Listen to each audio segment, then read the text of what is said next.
ദൈവവചനത്തിലേക്ക് നിങ്ങളേവരെയും സ്വാഗതം ചെയ്യുകയാണ്. ദിവ്യ സ്വഭാവം കർത്താവായ യേശുക്രിസ്തുവിൽ എന്നുള്ളതായിരിക്കും ഇന്ന് നാം ചിന്തിക്കുന്ന വിഷയം. ദിവ്യ സ്വഭാവത്തെക്കുറിച്ച്, അതിൽ പങ്കാളികളാകേണ്ടത് എങ്ങനെയാണ്, അതിൻ്റെ ആവശ്യകതയെക്കുറിച്ചുമൊക്കെയും നാം മുൻപ് ചിന്തിക്കുകയുണ്ടായി. ഇന്ന് divine nature revealed in Christ, ദൈവിക സ്വഭാവം ക്രിസ്തുവിൽ എങ്ങനെ വെളിപ്പെട്ടു എന്നും അത് നമുക്ക് ഓരോരുത്തർക്കും എങ്ങനെ പ്രാപിക്കാൻ കഴിയുമെന്നും അതിൻ്റെ സാധ്യതകളെക്കുറിച്ചും ഇന്ന് നമുക്ക് ചിന്തിക്കുവാൻ ആഗ്രഹിക്കുകയാണ്. ഇന്നത്തെ ചിന്തയ്ക്ക് ആധാരമായി 1 തിമോഥെയോസ് 3:16 നമുക്ക് എടുക്കാം. 1 Timothy chapter 3 verse 16. അവൻ ശരീരത്തിൽ വെളിപ്പെട്ടു, ആത്മാവിൽ നീതീകരിക്കപ്പെട്ടു, ദൂതന്മാർക്ക് പ്രത്യക്ഷനായി, ജനതകളുടെ ഇടയിൽ പ്രസംഗിക്കപ്പെട്ടു, ലോകത്തിൽ വിശ്വസിക്കപ്പെട്ടു, തേജസ്സിൽ എടുക്കപ്പെട്ടു എന്നിങ്ങനെ ദൈവഭക്തിയുടെ മർമ്മം വലുതാണ് എന്നതിന് തർക്കമില്ല. ദൈവഭക്തിയുടെ മർമ്മം വളരെ വലിയതാണ്. അതിനെക്കുറിച്ച് ഒരു സന്ദേഹവും തർക്കവും ഇല്ല എന്നാണ് അപ്പോസ്തലനായ പൗലോസ് ഈ ഭാഗത്ത് പറയുന്നത്. The mystery of a godly life is great. ദൈവഭക്തിയോടെ, ദൈവഭയത്തോടെ, വിശുദ്ധിയോടെ കർത്താവിന് പ്രസാദകരമായി ഒരുവന് ജീവിക്കാൻ കഴിയും. അതിന് ഒരു മർമ്മമുണ്ട്, അതിൻ്റെ പിൻപിൽ ഒരു രഹസ്യമുണ്ട് എന്നാണ് ഇവിടെ നാം വായിക്കുന്നത്. എന്താണ് ആ രഹസ്യം എന്ന് ഈ ഭാഗത്തുണ്ട്. 3:16. അവിടുന്ന് ജഡത്തിൽ വെളിപ്പെട്ടു, ആത്മാവിൽ നീതീകരിക്കപ്പെട്ടു, ഒടുവിൽ തേജസ്സിൽ എടുക്കപ്പെട്ടു. നമ്മുടെ കർത്താവായ യേശു ദൈവമായിരിക്കെ തന്നെ അവിടുന്ന് ജഡത്തിൽ വെളിപ്പെട്ടു, നമ്മെപ്പോലെ ഒരു മനുഷ്യ ശരീരമുള്ളവനായി ഈ ഭൂമിയിൽ അവതരിച്ചു. അതിലാണ് ദൈവഭക്തിയുടെ മർമ്മം അടങ്ങിയിരിക്കുന്നത്. ഇങ്ങനെ മനുഷ്യ ശരീരം സ്വീകരിച്ച് നമ്മെപ്പോലെ ഈ ഭൂമിയിൽ ജീവിച്ച യേശു എങ്ങനെ നീതീകരിക്കപ്പെട്ടവനായി, ദൈവം മുമ്പാകെ നീതിയുള്ളവനായി, റൈറ്റായി ജീവിക്കാൻ സാധിച്ചു എന്നുള്ള കാര്യം അത് നമ്മുടെ ബുദ്ധിക്ക് മനസ്സിലാകുന്ന കാര്യമല്ല. It is beyond our understanding. It's a great mystery. How the lord Jesus Christ could come in a body like ours and live a perfect life that is pleasing to the Father. ദൈവമേ, ആ മർമ്മം എനിക്ക് മനസ്സിലാക്കി തരണമേ. എൻ്റെ ഇതുപോലെയുള്ള ഒരു ശരീരത്തിൽ ജീവിച്ചുകൊണ്ട് എങ്ങനെ ദൈവഭക്തി നിവർത്തിക്കുവാൻ സാധിക്കും, എങ്ങനെ ഭക്തനായിരിക്കുവാൻ സാധിക്കും എന്ന് നാം ചിന്തിക്കേണ്ടതാണ്. ഇന്ന് രാവിലെ യഹോവേ രക്ഷിക്കണമേ, ഭക്തന്മാർ ഇല്ലാതെ പോകുന്നു എന്ന് നാം കേൾക്കുകയുണ്ടായി.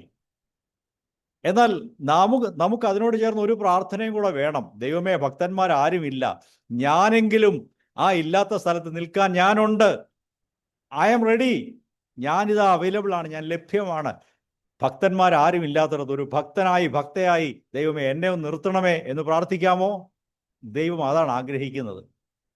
ദൈവഭക്തന്മാർ ചുരുക്കമാണ്, പക്ഷെ ഞാനും നിങ്ങളും ആ സ്ഥാനം കൈയടക്കി അവിടെ നിൽക്കണം. അതാണ് ദൈവത്തിന് ഇഷ്ടമുള്ള കാര്യം. കർത്താവിന് മഹത്വം ഉണ്ടാകട്ടെ. He was vindicated in the spirit. ആത്മാവിൽ യേശു നീതീകരിക്കപ്പെട്ടു. ദൈവം നോക്കിയപ്പോൾ ഈ മനുഷ്യ ശരീരത്തിൽ ജീവിച്ചിട്ടും എൻ്റെ പുത്രനായ ക്രിസ്തു ഈസ് ഓൾ റൈറ്റ്. അതിൻ്റെ അർത്ഥം എനിക്കും നിങ്ങൾക്കും ഇന്ന് അങ്ങനെയുള്ള ജയകരമായ ഗോഡ്ലിയായ ദൈവഭക്തിയുള്ള ഒരു ജീവിതം ജീവിക്കുവാൻ സാധ്യമാണ് എന്നാണ് അത് സൂചിപ്പിക്കുന്നത്. നാം ദിവ്യ സ്വഭാവത്തെക്കുറിച്ച് കഴിഞ്ഞ ദിവസങ്ങളിൽ കേട്ടു. അതിൽ പങ്കാളിയാകേണ്ടതിൻ്റെ ആവശ്യതയെക്കുറിച്ച് കേട്ടു. ഇന്ന് കേൾക്കാൻ പോകുന്നത് ക്രിസ്തുവിൽ ഈ ദിവ്യ സ്വഭാവം എങ്ങനെ വെളിപ്പെട്ടു വന്നു എന്നുള്ളതാണ്. എന്ന് മാത്രമല്ല, അങ്ങനെ ക്രിസ്തുവിൽ ദിവ്യ സ്വഭാവം വെളിപ്പെടുക വഴി എനിക്കും നിങ്ങൾക്കും അങ്ങനെയുള്ള ദിവ്യ സ്വഭാവത്തിന് പങ്കാളികളാകാനുള്ള ഒരു സാധ്യത ദൈവം തുറന്നു തന്നിരിക്കുകയാണ്. A possibility has been open for us. ദൈവത്തിൻ്റെ സ്വഭാവ സവിശേഷതകളെക്കുറിച്ച് നാം കുറെ കാലം മുമ്പ് പഠിച്ചിട്ടുണ്ട്. ദി ആട്രിബ്യൂട്ട്സ് ഓഫ് ഗാഡ്, ദൈവത്തിൻ്റെ സ്വഭാവ സവിശേഷതകൾ. അതിനെക്കുറിച്ച് പറഞ്ഞാൽ അതിനെ പ്രധാനമായിട്ട് രണ്ടായിട്ട് തിരിച്ച് മനസ്സിലാക്കാൻ സാധിക്കും. ദൈവത്തിൻ്റെ സ്വഭാവത്തിൽ ദൈവം അത്യുന്നതനാണ്, സർവശക്തനാണ്, സർവവ്യാപിയാണ്, സകലതും അറിയുന്നവനാണ്, നിത്യനാണ്, മരണമില്ലാത്തവനാണ്. ഇതൊക്കെ ദൈവത്തിൻ്റെ സ്വഭാവത്തിൻ്റെ സവിശേഷതകളാണ്. എന്നാൽ ഈ കാര്യങ്ങളിലൊന്നും മനുഷ്യരായ നമുക്ക് പങ്കാളിത്തമില്ല. ഇപ്പോഴത്തെ നിലയിൽ നാം ആരും സർവശക്തന്മാരോ സർവജ്ഞാനികളോ എല്ലായിടത്തും ഒരേ സമയത്ത് ഇരിക്കാൻ കഴിയുന്നവരോ ഒന്നുമല്ല. അത് ദൈവത്തിന് മാത്രം കഴിയുന്ന കാര്യങ്ങളാണ്. അതിനെ ഇൻകമ്മ്യൂണിക്കബിൾ ആട്രിബ്യൂട്ട്സ് എന്ന് വിളിക്കാം. മനുഷ്യർക്കാർക്കും അതിൽ പങ്കാളിത്തം ഇല്ല. എന്നാൽ കമ്മ്യൂണിക്കബിളായ ആട്രിബ്യൂട്ട്സ് ഉണ്ട്. ദൈവത്തിൻ്റെ സ്വഭാവത്തിൽ മനുഷ്യർക്ക് പങ്കെടുക്കുവാൻ കഴിയുന്ന ദൈവിക സ്വഭാവമുണ്ട്. ആ രണ്ട് കാര്യങ്ങളും നാം തിരിച്ചറിയണം. ആദ്യത്തേതിൽ നമുക്ക് പങ്കാളിയാകാൻ കഴിയത്തില്ല, രണ്ടാമത്തേതിൽ നമുക്ക് പങ്കാളിയാകാൻ സാധിക്കും. എന്താണ് രണ്ടാമത്തേത് എന്ന് ചോദിച്ചാൽ, ദൈവത്തിൻ്റെ സ്വഭാവ സവിശേഷതകൾ, അവിടുത്തെ നന്മ, സ്നേഹം, കരുണ, ദയ, സത്യം, ഇങ്ങനെയുള്ള അനേകം സൽസ്വഭാവങ്ങൾ, അതും ദൈവത്തിൻ്റെ സ്വഭാവ സവിശേഷതകളാണ്. അവയിൽ നമുക്ക് പങ്കാളികളാകാൻ സാധിക്കും. We can partake of the divine nature in the second aspect. യേശുവിൻ്റെ ജീവിതത്തിലേക്ക് നമുക്ക് ആദ്യം ഒന്ന് തിരിഞ്ഞു നോക്കാം. നമുക്ക് പങ്കാളികളാകാൻ കഴിയാത്ത ദൈവത്തിൻ്റെ ആട്രിബ്യൂട്ട്സ് അത് യേശുവിൽ ഉണ്ടായിരുന്നു. പിതാവായ ദൈവം സർവശക്തനും സർവജ്ഞാനിയും എല്ലാത്തിൻ്റെയും സൃഷ്ടാവും ഒക്കെയാണ്. അവിടത്തേക്ക് എല്ലാം അറിയാം. എന്നാൽ പുത്രനായ യേശു ക്രിസ്തുവും അങ്ങനെ തന്നെ ആയിരുന്നു. ഒരു മനുഷ്യ ശരീരത്തിൽ തന്നെത്താൻ പരിമിതപ്പെടുത്തിക്കൊണ്ട്, ലിമിറ്റ് ചെയ്തുകൊണ്ട് ഈ ഭൂമിയിൽ വന്നപ്പോഴും യേശു ദൈവം തന്നെ ആയിരുന്നു. യേശുവിന് ദൈവം അല്ലാതെ ആയിരിക്കുവാൻ കഴിയുമായിരുന്നില്ല. ഈ കാര്യം, ഇത് കുറച്ച് ദൈവശാസ്ത്രപരമായ കാര്യങ്ങളാണെങ്കിലും നമുക്കിതിനെക്കുറിച്ചൊക്കെ ഒരു ധാരണ ഉണ്ടായിരിക്കേണ്ടത് ആവശ്യമാണ്. എന്തെങ്കിലും ചോദിച്ചാൽ എനിക്കറിഞ്ഞുകൂടാ എന്ന് എപ്പോഴും പറയരുത്. ചില കാര്യങ്ങൾ നാം അറിഞ്ഞിരിക്കേണ്ടത് ആവശ്യമാണ്. യേശുവിൽ ദൈവിക സ്വഭാവം വെളിപ്പെട്ട കാര്യങ്ങളെക്കുറിച്ച് തിരുവെഴുത്തിൽ നിന്നും ചില കാര്യങ്ങൾ നമുക്ക് വായിക്കാം. ആദ്യം തന്നെ പറയട്ടെ, യേശു പൂർണ്ണ മനുഷ്യനായിരുന്നു, അതുപോലെ പൂർണ്ണ ദൈവവുമായിരുന്നു. He was fully divine and fully human. ഇത് രണ്ടും എങ്ങനെ സംഭവിക്കുമെന്ന് മനുഷ്യന്റെ ബുദ്ധിക്ക് മനസ്സിലാക്കാൻ പ്രയാസമാണ്. അതുകൊണ്ടാണ് ഇത് ഒരു വലിയ മർമ്മം എന്ന് അപ്പോസ്തലനായ പൗലോസ് അതിനെക്കുറിച്ച് പ്രസ്താവിച്ചത്. ഒരേ ആളിൽ പൂർണ്ണ ദൈവത്വവും പൂർണ്ണ മനുഷ്യത്വവും എങ്ങനെ ചേർന്നു പോകാൻ സാധിക്കും? അത് വിശദീകരിക്കാൻ പ്രയാസമുള്ള കാര്യമാണ്. യേശുവിൻ്റെ ജീവിതത്തിലേക്ക് നമുക്ക് ഇത് രാവിലെ ഒന്ന് തിരിഞ്ഞു നോക്കാം. യോഹന്നാന്റെ സുവിശേഷം 1-ാം അധ്യായം 1-ാം വചനം വായിക്കുമ്പോൾ യേശുവിനെ കുറിച്ച് അവിടെ വളരെ ചുരുക്കമായിട്ട് പറയുന്നു. John's gospel chapter 1 verse 1. ആദിയിൽ വചനം ഉണ്ടായിരുന്നു, വചനം ദൈവത്തോടു കൂടെ ആയിരുന്നു, വചനം ദൈവമായിരുന്നു. വചനം കർത്താവായ യേശുവിൻ്റെ മറ്റൊരു പേരാണ്. The word. ആദിയിൽ യേശു ഉണ്ടായിരുന്നു, ആദിയിൽ യേശു ദൈവത്തോടു കൂടെ ആയിരുന്നു. യേശു അഥവാ വചനം ദൈവം ആയിരുന്നു. He was God. കർത്താവായ യേശുവിനെ കുറിച്ച് പറഞ്ഞാൽ അവിടുന്ന് സാക്ഷാൽ ദൈവം തന്നെ ആയിരുന്നു. ഈ ഭൂമിയിലായിരുന്നപ്പോഴും, ഒരു മനുഷ്യ ശരീരത്തിൽ പരിമിതപ്പെടുത്തി വന്നപ്പോഴും താൻ ദൈവം തന്നെ ആയിരുന്നു. പ്രിയ സഹോദരങ്ങളെ, നാം യേശുവിനെ ഒരു ചെറിയ ദൈവമായിട്ട് നാം ആരും ചിന്തിക്കരുത്. അങ്ങനെയുള്ള ചില ദുരുപദേശങ്ങളൊക്കെയും ക്രിസ്തീയ സഭയിലുണ്ട്. യേശു ഒരു ചെറിയ ദൈവമായിരുന്നു. യേശു ദൈവത്തെ പോലെ തോന്നിച്ച ഒരാളാണ്. He appeared like God. ഇങ്ങനെയുള്ള പല ഉപദേശങ്ങളും ക്രിസ്തീയ സഭയിലുണ്ട്. എന്നാൽ യേശു തോന്നിച്ചതല്ല. യേശു സാക്ഷാൽ ഈ ഭൂമിയിലായിരുന്നപ്പോൾ ദൈവം തന്നെ ആയിരുന്നു. അവിടുന്ന് ജഡാവതാരം എടുത്ത് മനുഷ്യനായി വന്നു എന്ന് യോഹന്നാൻ 1-ാം അധ്യായം 14-ാം വാക്യത്തിൽ വായിക്കുന്നു. നമുക്കതും കൂടെ വായിക്കാം. John 1 verse 14. വചനം ജഡമായി തീർന്നു, കൃപയും സത്യവും നിറഞ്ഞവനായി നമ്മുടെ ഇടയിൽ പാർത്തു. ഞങ്ങൾ അവന്റെ തേജസ് പിതാവിൽ നിന്ന് ഏകജാതനായവന്റെ തേജസ്സായി കണ്ടു. ഓക്കെ, വചനം ജഡമായി തീർന്നു. യേശു ഒരു മനുഷ്യ ശരീരത്തിൽ ഈ ഭൂമിയിലേക്ക് ഇറങ്ങി വന്നു, കൃപയും സത്യവും നിറഞ്ഞവനായി നമ്മുടെ ഇടയിൽ പാർത്തു. ഒരു മനുഷ്യന്റെ ആകൃതിയിൽ, മനുഷ്യന്റെ ശരീരത്തിൽ യേശു ഈ ഭൂമിയിൽ വന്നു. അത് മനുഷ്യനായ നമ്മുടെ ബലഹീനതകളെ മനസ്സിലാക്കുവാനും നമ്മോട് സഹതപിക്കാനും വേണ്ടിയായിരുന്നു എന്ന് പറയാൻ കഴിയും. ഒരു ദൃഷ്ടാന്തം പറഞ്ഞു കേട്ടിട്ടുണ്ട്. നമ്മുടെ നാട്ടിലുള്ള ധാരാളം തരത്തിലുള്ള ഉറുമ്പുകളുണ്ട്. ഈ ഉറുമ്പുകൾക്ക് വലിയൊരു പ്രശ്നമുണ്ടായി എന്നിരിക്കട്ടെ, ഉറുമ്പുകൾ കൂട്ടത്തോടെ ചത്തുപോകുന്നു, അവർ തമ്മിൽ കടിച്ചു ചാകുന്നു, പ്രശ്നം ഉണ്ടാക്കുന്നു. ഉറുമ്പുകൾക്കിടയിൽ വലിയൊരു പ്രതിസന്ധിയുണ്ട്. മനുഷ്യരായ നമുക്ക് ആർക്കെങ്കിലും ഉറുമ്പുകളെ സഹായിക്കാൻ പറ്റുമോ? ഇല്ല. നമുക്ക് ഉറുമ്പുകളുടെ ഭാഷ അറിഞ്ഞുകൂടാ, അവരോട് കമ്മ്യൂണിക്കേറ്റ് ചെയ്യാൻ സാധ്യമല്ല. ഉറുമ്പും നമ്മൾ രണ്ട് ലെവലിലാണ്. ഉറുമ്പുകൾക്ക് വസ്ത്രമൊന്നും വേണ്ട, കുഞ്ഞുങ്ങളെ സ്കൂളിൽ വിടണ്ട, വീട് കെട്ടണ്ട, വാഹനം വേണ്ട, ഒന്നും വേണ്ട. അവരുടെ ജീവിതം വേറെ ലൈനിലാണ്. എന്നാൽ മനുഷ്യരായ നമ്മുടെ ജീവിതം വേറൊരു ലെവലിലാണ്. അതുകൊണ്ട് ഉറുമ്പുകളുടെ ഇടയിൽ ഇറങ്ങിച്ചെന്ന് അവരുടെ പ്രശ്നം പരിഹരിക്കാനും അവർക്ക് പ്രതീക്ഷ കൊടുക്കാനും കഴിയണമെങ്കിൽ മനുഷ്യനായ ഞാൻ എന്ത് ചെയ്യണം? ഒരു ഉറുമ്പിനെ പോലെ ഒരു ഉറുമ്പിൻ്റെ ശരീരം എടുത്ത് ഒരു ഉറുമ്പായി അതിനോട് ചേർന്ന് ജീവിക്കണം. ഇറങ്ങിച്ചെല്ലണം, താഴേക്ക് ഇറങ്ങിച്ചെന്ന് അവരുമായിട്ട് സംവദിച്ച് അവരുടെ പ്രശ്നം മനസ്സിലാക്കി അവർക്ക് പ്രത്യാശ പകർന്നു കൊടുക്കണം. ചുരുക്കി പറഞ്ഞാൽ, വചനം ജഡമായി തീർന്നു, മനുഷ്യരുടെ ഇടയിലേക്ക് ഇറങ്ങി വന്നു, നമ്മെ സഹായിക്കുവാൻ, നമ്മെ വിടുവിക്കുവാൻ, നമുക്ക് പ്രത്യാശ നൽകുവാൻ, നമ്മെ മനസ്സിലാക്കുവാൻ കർത്താവായ യേശു ഒരു മനുഷ്യ ശരീരം സ്വീകരിച്ച് ജഡമായി അവതരിച്ച് ഈ ഭൂമിയിലേക്ക് വന്നു. ഹിസ് ഇൻകാർണേഷൻ, ജഡാവതാരം ഈ ഭൂമിയിൽ വന്നു. എന്നാൽ മനുഷ്യനായി ഭൂമിയിൽ വന്നപ്പോഴും അവിടുന്ന് തൻ്റെ ദൈവത്വം മാറ്റിവെച്ചില്ല. ഈ കാര്യം വളരെ പ്രധാനപ്പെട്ടതാണ്. യേശു ഭൂമിയിൽ മനുഷ്യനായി അവതരിച്ചപ്പോഴും തൻ്റെ ദൈവത്വം മാറ്റിവെച്ചില്ല. He was God in essence. തൻ്റെ സത്വത്തിൽ, തൻ്റെ യഥാർത്ഥ ഉണ്മയിൽ അവിടുന്ന് ദൈവം തന്നെ ആയിരുന്നു. ചില വചനങ്ങൾ കൂടെ വായിക്കാം. യേശുവിനെ കുറിച്ച് പറയുന്നു, ദൈവത്തിൻ്റെ സകല സമ്പൂർണതയും യേശുവിൽ വെളിപ്പെട്ടിരുന്നു. കൊലോസ്യർ 2-ാം അധ്യായം 9-ാം വചനം വായിക്കാം. Colossians chapter 2 verse 9. അവനിലാണല്ലോ ദൈവത്തിന്റെ സർവസമ്പൂർണതയും ശരീരരൂപമായി വസിക്കുന്നത്. യേശുവിലാണ് പിതാവായ ദൈവത്തിൻ്റെ എല്ലാ പൂർണ്ണതയും ശരീരത്തിൽ വസിക്കുന്നത്. God in a human body, the fullness of God in a limited human body. പരിമിതമായ മനുഷ്യ ശരീരത്തിൽ ദൈവത്തിൻ്റെ സകല സമ്പൂർണതയും അധിവസിക്കുമാറ് ദൈവം ആ രീതിയിൽ തൻ്റെ പുത്രനെ ഒരു മനുഷ്യനായി ഈ ഭൂമിയിലേക്ക് അയച്ചു. പ്രിയ സഹോദരന്മാരെ, ഇന്ന് എനിക്കും നിങ്ങൾക്കും പ്രത്യാശയ്ക്ക് വക നൽകുന്നത് ഈ യേശുവിൻ്റെ ജീവിതമാണ്. അവിടുന്ന് നമ്മെപ്പോലെ ഒരു മനുഷ്യനായി, ഒരു മനുഷ്യ ശരീരം എടുത്ത് പാപമില്ലാത്തവനായി ഈ ഭൂമിയിൽ അവതരിച്ചു. There was no sin in him. യേശുവിൽ പാപം ഉണ്ടായിരുന്നില്ല.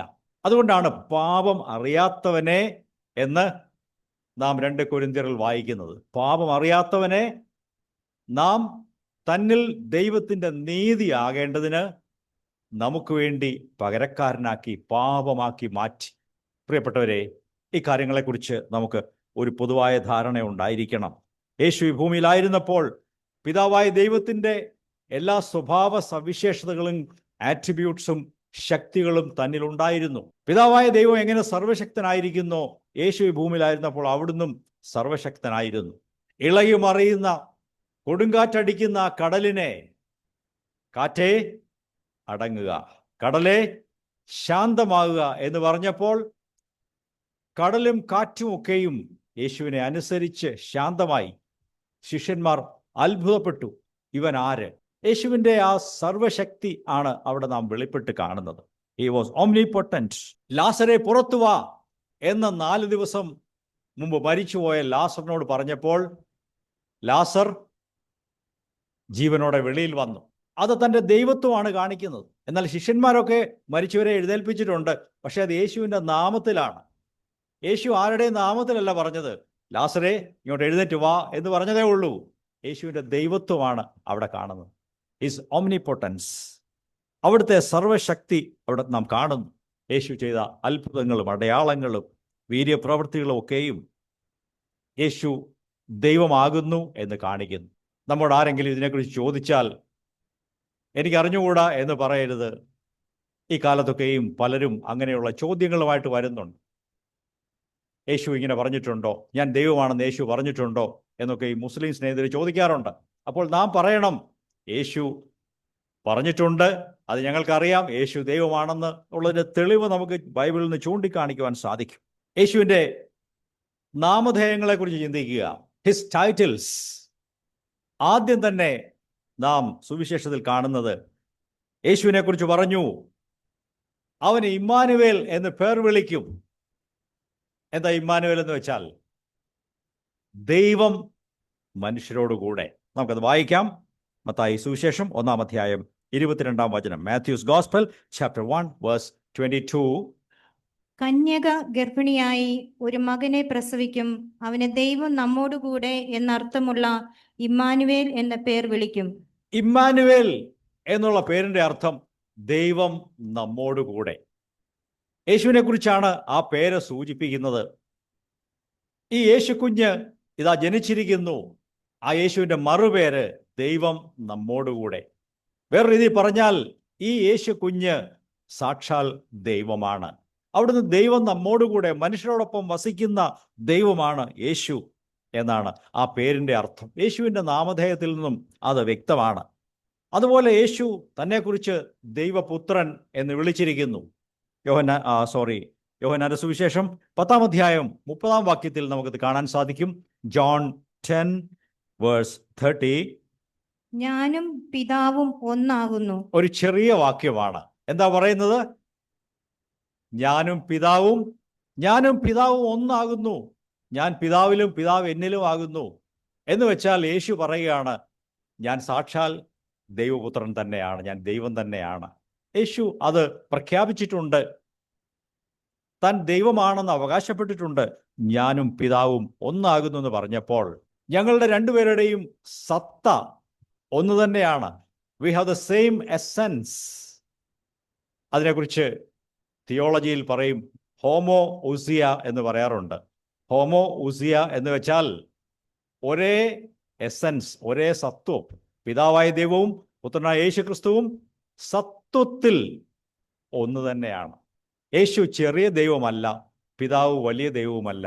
അവർ ഒരുപോലെയുള്ളവരാണ്. ഞാനും പിതാവും ഒന്നാകുന്നു. V R one. ഞാനും പിതാവും ഒരേ സത്വമാണ്, ഞങ്ങൾ ഒരേ എസൻസ് ആണ് എന്ന് യേശു പ്രഖ്യാപിക്കുകയാണ്.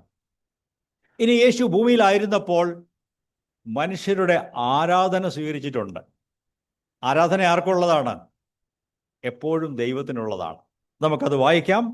മത്തായി സുവിശേഷം 14-ാം അധ്യായം 33-ാം വാക്യം. മാത്യു 14 വേഴ്സ് 33. പടകിലുള്ളവർ നീ ദൈവപുത്രനാകുന്നു സത്യം എന്ന് പറഞ്ഞ് അവനെ ആരാധിച്ചു. പടകിലുള്ളവർ കാറ്റിനെയും കടലിനെയും യേശു ശാന്തമാക്കിയത് കണ്ടപ്പോൾ നീ സാക്ഷാൽ ദൈവപുത്രൻ ആകുന്നുവെന്ന് പറഞ്ഞ് അവിടുത്തെ മുമ്പിൽ വീണ് നമസ്കരിച്ചു, ആരാധിച്ചു. They worshipped him. യേശു അവരെ വിലക്കിയില്ല. നിങ്ങളിങ്ങനെ ആരാധിക്കേണ്ട എന്ന് പറഞ്ഞില്ല. യേശു ആരാധന സ്വീകരിച്ചു. ശിഷ്യന്മാർ അവിടുത്തേക്ക് ആരാധന നൽകിയപ്പോൾ യേശു അവരുടെ ആരാധന അംഗീകരിച്ചു. പ്രിയ സഹോദരങ്ങളെ, നാം ഈ കേട്ടുവരുന്ന കാര്യങ്ങൾ അതിൻ്റെ അർത്ഥം എന്താണെന്ന് വെച്ചാൽ, നമ്മുടെ കർത്താവായ യേശു ക്രിസ്തു ഈ ഭൂമിയിൽ അവതരിച്ച് അവിടുന്ന് ദൈവം തന്നെ ആയിരുന്നു, ദൈവ സ്വഭാവമുള്ളവനായിരുന്നു.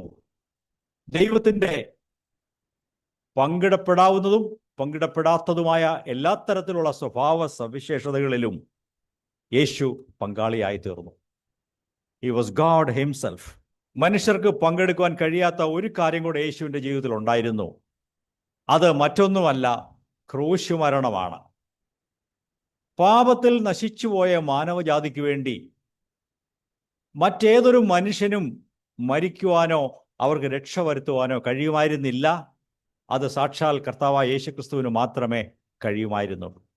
അവിടുന്ന് നമ്മുടെ രക്ഷയ്ക്ക് വേണ്ടി, നമ്മുടെ വിടുതലിന് വേണ്ടി ക്രൂശിന്മേൽ ബലിയായി സ്വയം അർപ്പിച്ചു.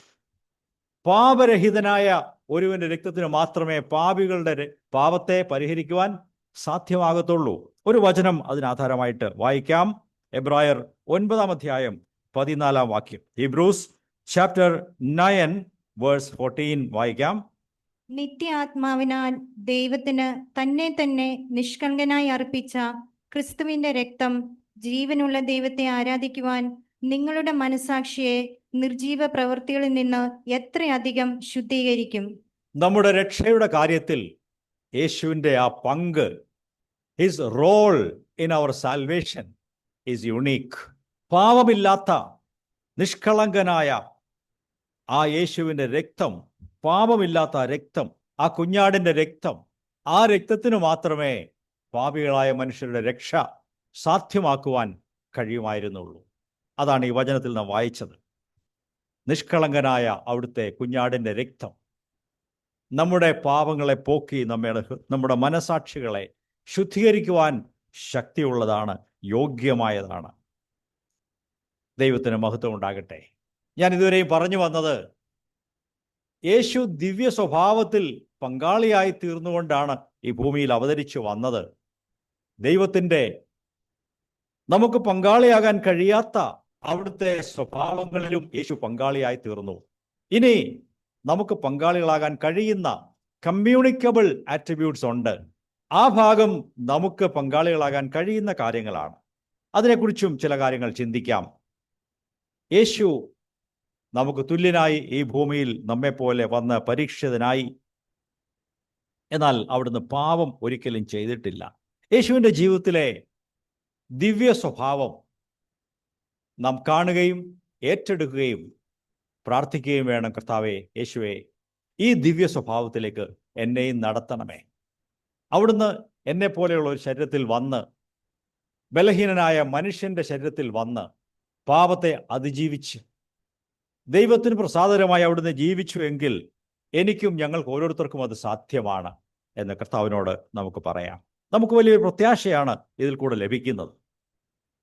ഒന്നാമത്, കർത്താവായ യേശുവിൻ്റെ സ്നേഹത്തെക്കുറിച്ച് ഓർക്കുക.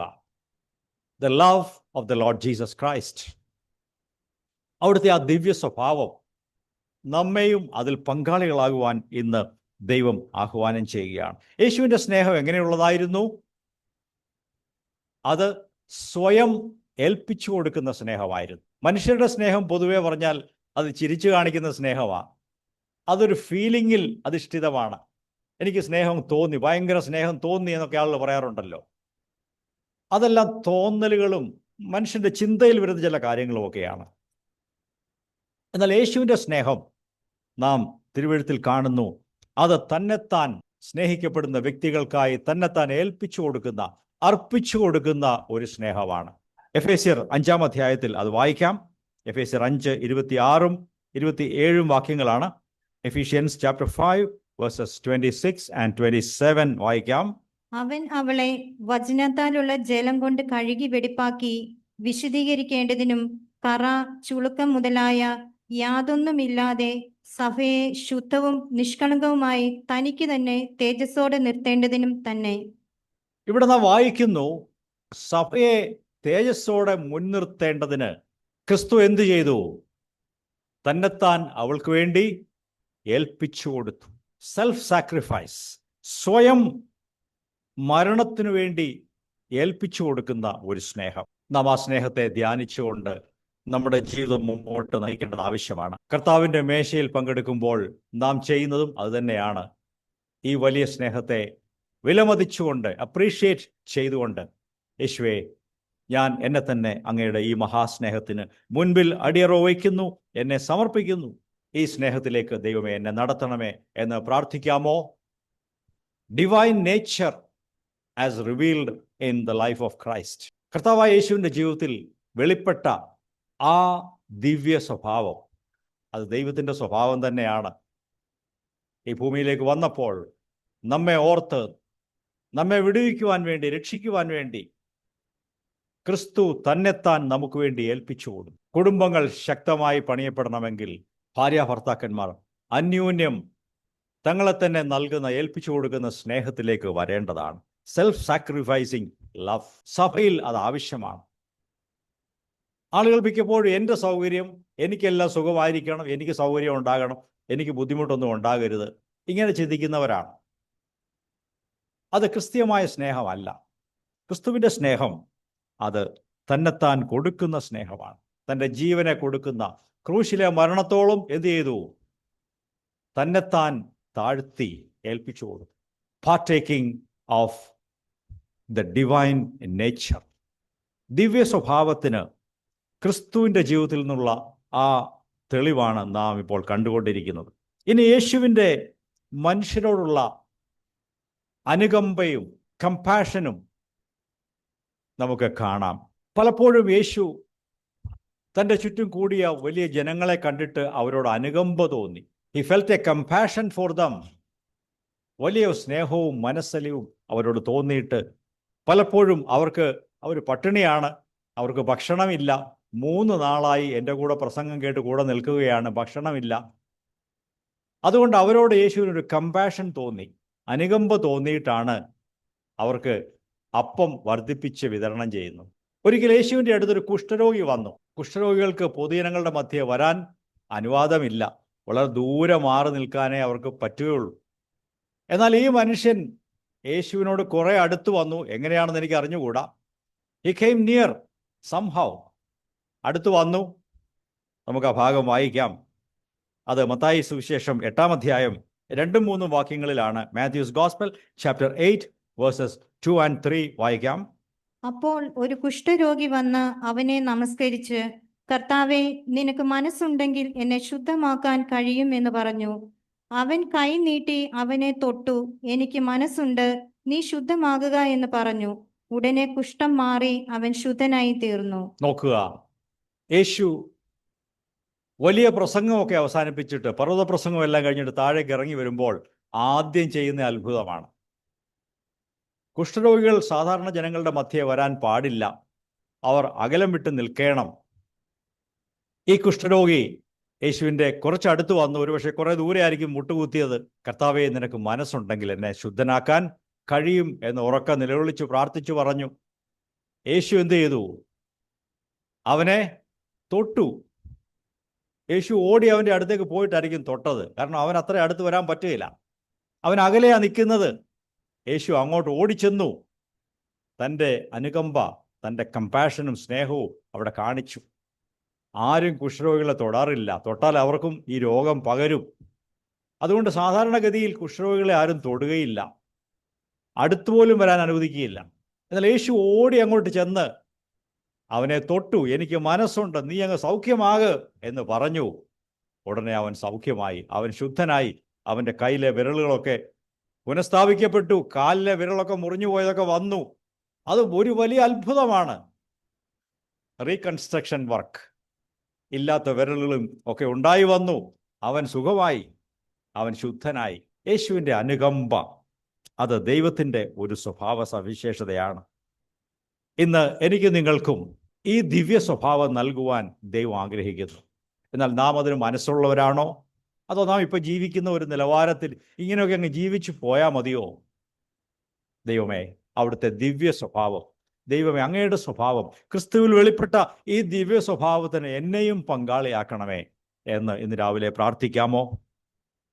നമ്മുടെ കർത്താവായ യേശുവിനെ കുറിച്ച് എബ്രായർ 7-ാം അധ്യായം 26-ാം വചനത്തിൽ അനേകം വിശേഷണങ്ങൾ ചേർത്ത് പറയുന്നുണ്ട്.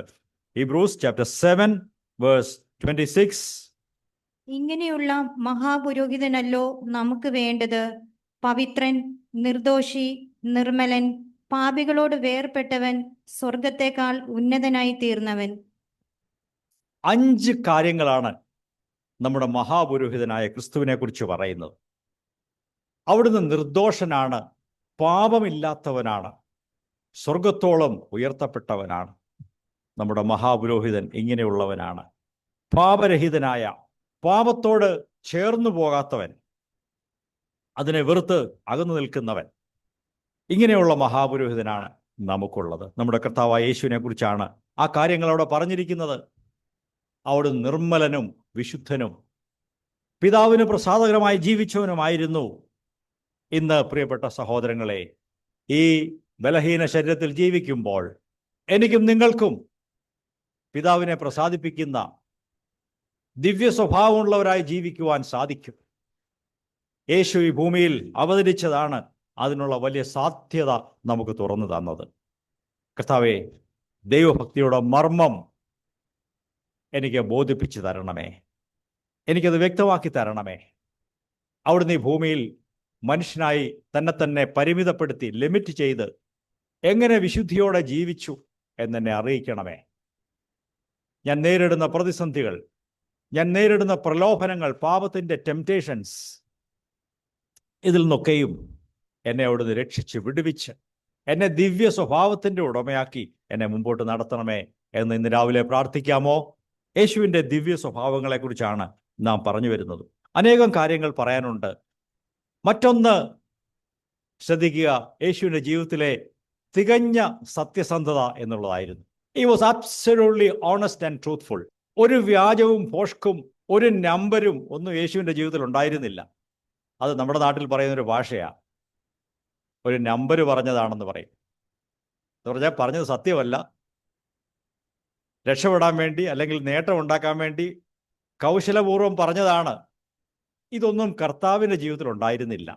ദൈവമക്കളെ, നമ്മുടെ ജീവിതത്തിലും ഇങ്ങനെയുള്ള ഒരു നമ്പരും ഒരു വളഞ്ഞ വഴിയും സത്യമല്ലാത്തതും നാം സ്വീകരിക്കാൻ പാടില്ല. അതിനെ പുറന്തള്ളണം. ലോകമനുഷ്യരെ പോലെ അല്ല ഞാൻ എന്ന് നമുക്ക് ബോധ്യമുണ്ടായിരിക്കണം. യേശു ഒരിക്കൽ പറഞ്ഞു, ഇങ്ങോട്ട് നോക്ക്, ഞാൻ തന്നെയാണ് സത്യം. I am the truth. പിന്നെന്തൊക്കെ പറഞ്ഞു? ഞാനാണ് വഴി, ഞാനാണ് ജീവൻ. ഇതെല്ലാം ചേർത്താ പറഞ്ഞത്. നിങ്ങൾ എന്നെ നോക്കിയാൽ മതി, സത്യം എന്നിൽ കാണാൻ പറ്റും. ദൈവമേ, പ്രതിസന്ധികൾ വരുമ്പോൾ, പ്രശ്നങ്ങൾ വരുമ്പോൾ ഞാൻ ദൈവമകനാണ്, മകളാണെന്നുള്ളത് മറന്നു പോകരുത്. സത്യത്തിൽ നിന്നും വ്യതിചലിക്കാൻ പാടില്ല. പീലാത്തോസിന്റെ മുമ്പിൽ യേശു പ്രഖ്യാപിച്ചു. പീലാത്തോസ് ചോദിച്ചു, സത്യം എന്നാൽ എന്ത്? ഞാൻ സത്യത്തിന് സാക്ഷി നിൽക്കേണ്ടതിന് ജനിച്ചിരിക്കുന്നു. അതിനാണ് ഈ ഭൂമിയിലേക്ക് വന്നത്. എൻ്റെ ജീവിതത്തിൽ നിങ്ങൾ കാണുന്നതൊക്കെ സത്യമാണ്. എന്തെങ്കിലും വളഞ്ഞ വഴികൾ, കൗശലങ്ങൾ, ഭോഷ്ക് നമ്മുടെ ജീവിതത്തിലുണ്ടെങ്കിൽ അതിനെ മാറ്റിക്കളയണം. മറ്റുള്ളവർക്ക് നല്ല ധാരണ കൊടുക്കുന്ന അവസ്ഥ, നമ്മെ തന്നെ നല്ലതായിട്ട് പ്രദർശിപ്പിക്കുന്ന ഒരു കാര്യം, ദൈവമേ, ഇങ്ങനെയുള്ള എല്ലാ കാപട്യത്തിൽ നിന്നും എന്നെ വിടുവിക്കണമേ. യേശുവിനെ കുറിച്ച് പറയുന്നു, അവൻ്റെ വായിൽ, അവിടുത്തെ വായിൽ വഞ്ചനയും കൗശലവും സൂത്രവും ഒന്നും ഉണ്ടായിരുന്നില്ല. യേശു നേരെ വാ, നേരെ പോ എന്നുള്ള ഒരു ജീവിതത്തിൻ്റെ ഉടമസ്ഥനായിരുന്നു. Always truthful. ക്രിസ്തുവിൻ്റെ മണവാട്ടിയെക്കുറിച്ച് വെളിപ്പാട് പുസ്തകം 14-ാം അധ്യായത്തിൽ വായിക്കുന്നത് എന്താണ്? അവരുടെ വായിൽ ഭോഷ്ക് ഉണ്ടായിരുന്നില്ല. എങ്ങനെ നമ്മുടെ കർത്താവായ യേശു സത്യമായിരിക്കുന്നുവോ, അവിടുത്തെ കൗണ്ടർ പാർട്ടായിരിക്കുന്ന, അവിടുത്തെ മണവാട്ടിയായിരിക്കുന്ന ദൈവസഭയും ഭോഷ്ക് ഇല്ലാത്തവരാണ്. ഇതാണ് ദിവ്യ സ്വഭാവം എന്ന് പറയുന്നത്. യേശുവിൻ്റെ ജീവിതത്തിൽ നാം ദൈവത്തിൻ്റെ ആ സ്വഭാവം, ദിവ്യ സ്വഭാവം കാണുന്നു. യേശുവിൻ്റെ ജീവിതം നോക്കുമ്പോൾ നാം കാണുന്ന മറ്റു കാര്യങ്ങൾ എന്തൊക്കെയാണ്? അവിടുന്ന് കരുണയുള്ള ഒരു മഹാപുരോഹിതനായിരുന്നു. അവിടുന്ന് ക്ഷമിക്കുന്ന സ്വഭാവക്കാരനായിരുന്നു. തൻ്റെ കൈകാലുകളിൽ ആണിയടിച്ച് തന്നെ കൊന്നുകൊണ്ടിരിക്കുന്നവരോടും അവരെക്കുറിച്ചും എന്താ യേശു പ്രാർത്ഥിച്ചത്? പിതാവേ, ഇവരോട് ക്ഷമിക്കണമേ, ഇവരുടെ അജ്ഞത കാരണമാണ് ഇതൊക്കെ ചെയ്യുന്നത്, ഇവരോട് ക്ഷമിക്കണമേ. നിങ്ങൾക്ക് ദോഷം ചെയ്യുന്നവർ, നിങ്ങളെ ഉപദ്രവിക്കുന്നവർ, നിങ്ങൾക്കെതിരായിട്ട് ഇല്ലാത്തത് പറയുന്നവർ, അങ്ങനെയൊക്കെയുള്ളവർ കാണും ചുറ്റുപാടുകളിൽ, അല്ലേ? എല്ലാവരും നന്മ ചെയ്യുന്നവരല്ല, നമ്മെ ഇത് ഉപദ്രവിക്കുന്നവരും ചുറ്റും കാണും. പക്ഷേ അവരോടൊക്കെ അപ്പോൾ തന്നെ ക്ഷമിച്ചു കൊടുക്കുവാനുള്ള കടപ്പാട് ദൈവമക്കൾക്ക് ഉണ്ട്. അവർ ക്ഷമ ചോദിക്കാൻ ഇങ്ങോട്ട് വരേണ്ട ആവശ്യമൊന്നുമില്ല. നിങ്ങൾ ദൈവമക്കളാണെങ്കിൽ അന്നേരം അപ്പോഴപ്പോൾ നിങ്ങൾ ക്ഷമിച്ചു കൊടുത്തുകൊണ്ടിരിക്കണം. കർത്താവേ, ഞാൻ അവരോട് ക്ഷമിച്ചിരിക്കുന്നു, എനിക്ക് അവരോടൊരു വിഷമവും ഇല്ല, അവർക്ക് അവിടുന്ന് നന്മ ചെയ്യണമേ, അവരുടെ കുടുംബത്തെ അനുഗ്രഹിക്കണമേ, അവർക്ക് സുബോധം കൊടുക്കണമേ, ഞാൻ അവരോട് ക്ഷമിച്ചിരിക്കുന്നു. യേശു ക്ഷമിക്കുന്ന സ്വഭാവക്കാരനായിരുന്നു. മറ്റുള്ളവരോട് സഹതാപത്തോടെ, സഹനത്തോടെ ഇടപെടുന്ന പേഷ്യൻസ് തനിക്കുണ്ടായിരുന്നു. ഞാൻ യേശുവിൻ്റെ ജീവിതത്തിൽ വെളിപ്പെട്ട ദിവ്യ സ്വഭാവങ്ങളുടെ കുറേ കാര്യങ്ങൾ പറഞ്ഞു. ഒരു കാര്യം കൂടെ പറഞ്ഞ് അവസാനിപ്പിക്കാം. യേശുവിൻ്റെ ജീവിതം ആകെക്കൂടെ നോക്കിയാൽ അത് താഴ്മയുടെയും എളിമയുടെയും ഒരു ജീവിതമായിരുന്നു. We can see humility and gentleness and meekness in the life of Jesus Christ. Mathai എഴുതിയ സുവിശേഷം 11-ാം അധ്യായം 29-ാം വചനം വായിക്കാം. Matthew's Gospel, chapter 11, verse 29. ഞാൻ സൗമ്യതയും താഴ്മയും ഉള്ളവനാകയാൽ എന്റെ നുകം വഹിച്ച് എന്നിൽ നിന്ന് പഠിപ്പീൻ, എന്നാൽ നിങ്ങളുടെ ആത്മാക്കൾക്ക് ആശ്വാസം കണ്ടെത്തും. തന്നെക്കുറിച്ച് തന്നെ യേശു പറയുന്ന വളരെ മഹത്തായ ഒരു പ്രഖ്യാപനമാണ്. ഞാൻ എങ്ങനെയുള്ളവനാണ്? ഞാൻ പൊങ്ങച്ചക്കാരനല്ല, അഹങ്കാരിയല്ല, ധാർഷ്ട്യക്കാരനല്ല. ഞാൻ സൗമ്യതയുള്ളവനാണ്, താഴ്മയുള്ളവനാണ്. നാം അതിനെക്കുറിച്ച് പഠിക്കുകയുണ്ടായി.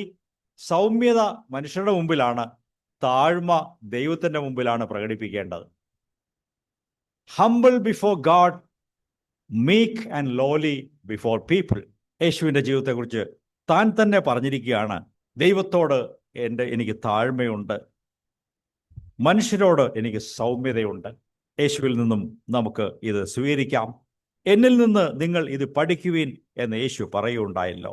പ്രിയപ്പെട്ട സഹോദരന്മാരെ, യേശുവിൻ്റെ ജീവിതത്തിൽ വെളിപ്പെട്ട ദിവ്യ സ്വഭാവത്തെക്കുറിച്ചാണ് നാം ഇതുവരെ പറഞ്ഞു വന്നത്. ഒന്നാം ഭാഗം, നമുക്ക് അനുകരിക്കുവാൻ നിവൃത്തിയില്ലാത്ത ദൈവത്തിൻ്റെ ഉന്നതമായ ആ അധികാരവും സ്വഭാവ സവിശേഷതകളും അത് യേശുവിൽ വിളങ്ങിയിരുന്നു. അവിടുന്ന് ദൈവമായിരുന്നു. അവിടുന്ന് മനുഷ്യരുടെ ചിന്തകളെ വായിച്ചറിയുവാൻ കഴിവുള്ളവനായിരുന്നു. നമുക്കാർക്കും ആ സിദ്ധി, ആ കഴിവില്ല. ഉണ്ടെന്നാണ് നാം വിചാരിക്കുന്നത്. മനുഷ്യരുടെ മനസ്സിലെ ചിന്തകളൊക്കെ എനിക്കറിയാമെന്നാണ് നാം തെറ്റായി മനസ്സിലാക്കുന്നത്. അതങ്ങനെയല്ല. മറ്റൊരു മനുഷ്യരുടെയും മനസ്സിലെ ചിന്തകളെ അറിയുവാൻ ഒരു മനുഷ്യർക്കും സാധ്യമല്ല. അത് ദൈവത്തിന് മാത്രം അവകാശപ്പെട്ട ഒരു കാര്യമാണ്. യേശുവിന് ഈ ഭൂമിയിൽ വെച്ചും ആ അവകാശം ഉണ്ടായിരുന്നു. അവരുടെ ചിന്തകളെ അറിഞ്ഞ് അവരോട് യേശു സംസാരിച്ചു എന്ന് പറയുന്നുണ്ട്. നാം ഈ പറഞ്ഞു വന്നതിൻ്റെ അടിസ്ഥാനത്തിൽ ഞാൻ ഈ ചിന്തകളെ അവസാനിപ്പിക്കട്ടെ. ദിവ്യ സ്വഭാവത്തിൽ പങ്കാളികളാകുവാനുള്ള ഒരു വലിയ സാധ്യത ദൈവം നമുക്ക് തുറന്നു തന്നിരിക്കുകയാണ്. A great possibility, a great opportunity to partake of the divine nature. ദൈവത്തിൻ്റെ സ്വഭാവത്തിൽ പങ്കാളികളാകുവാൻ, അതിന് കൂട്ടാളികളാകുവാൻ ദൈവം നമുക്ക് അവസരം നൽകിയിരിക്കുന്നു. എബ്രായ ലേഖനത്തിൽ നിന്നും 2 വചനങ്ങൾ അത് സംബന്ധിച്ച് വായിച്ച് നമുക്ക് ഈ ചിന്ത അവസാനിപ്പിക്കാം. എബ്രായർ 2-ാം അധ്യായം 17-18 വാക്യങ്ങൾ. Hebrews chapter 2 versus 17 and 18. അതുകൊണ്ട് ജനത്തിന്റെ പാപങ്ങൾക്ക് പ്രായശ്ചിത്തം വരുത്തുവാൻ അവൻ കരുണയുള്ളവനും ദൈവകാര്യത്തിൽ വിശ്വസ്ത മഹാപുരോഹിതനുമാകേണ്ടതിന് സകലത്തിലും തന്റെ സഹോദരന്മാരോട് സദൃശനായി തീരേണ്ടത് ആവശ്യമായിരുന്നു. അവൻ പരീക്ഷിക്കപ്പെട്ട് കഷ്ടം അനുഭവിച്ചുകൊണ്ട് പരീക്ഷിക്കപ്പെടുന്നവരെ സഹായിക്കുവാൻ കഴിവുള്ളവനാകുന്നു. യേശുവിനെ കുറിച്ചാണ് പറയുന്നത്. അവിടുന്ന് പ്രലോഭനങ്ങളെ നേരിട്ടു,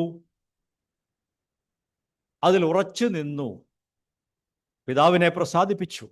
ഇന്ന് തൻ്റെ അടുത്ത് വരുന്ന, തന്നെ ആശ്രയിക്കുന്ന ഓരോരുത്തരെയും സഹായിക്കുവാൻ, വിടുവിക്കുവാൻ യേശു കഴിവുള്ളവനാകുന്നു, അതിന് മനസ്സുള്ളവനാകുന്നു. എൻ്റെയും നിങ്ങളുടെ ജീവിതത്തിൽ നാം നേരിടുന്ന പ്രതിസന്ധികളെ തരണം ചെയ്യുവാൻ, നമ്മെ സഹായിക്കുവാൻ യേശു ഇന്നും മതിയായവനാണ്. ഇനി എബ്രായർ 4-ാം അധ്യായം 15-16 വാക്യങ്ങൾ വായിക്കാം. Hebrews chapter 4 verse 15 and verse 16.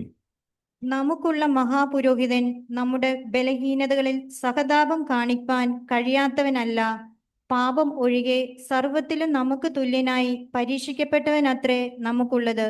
അതുകൊണ്ട് കരുണ ലഭിപ്പാനും തത്സമയത്ത് സഹായത്തിനുള്ള കൃപ പ്രാപിപ്പാനുമായി നമുക്ക് ധൈര്യത്തോടെ കൃപാസനത്തിനടുത്ത് ചെല്ലാം. വളരെ മഹത്തായ ഒരു ആഹ്വാനമാണ് ഇവിടെ നാം കേട്ടത്. എന്താണ്? Let us draw near. നാം അടുത്തു ചെല്ലുക. ദൈവത്തിൻ്റെ കൃപയുടെ ഇരിപ്പിടത്തിലേക്ക്, കരുണയുടെ ഇരിപ്പിടത്തിലേക്ക് നാം അടുത്തു ചെല്ലുക. Let us draw near the throne of grace. ദൈവകൃപയുടെ സിംഹാസനത്തിൻ്റെ അടുത്തേക്ക് ചെല്ലുക.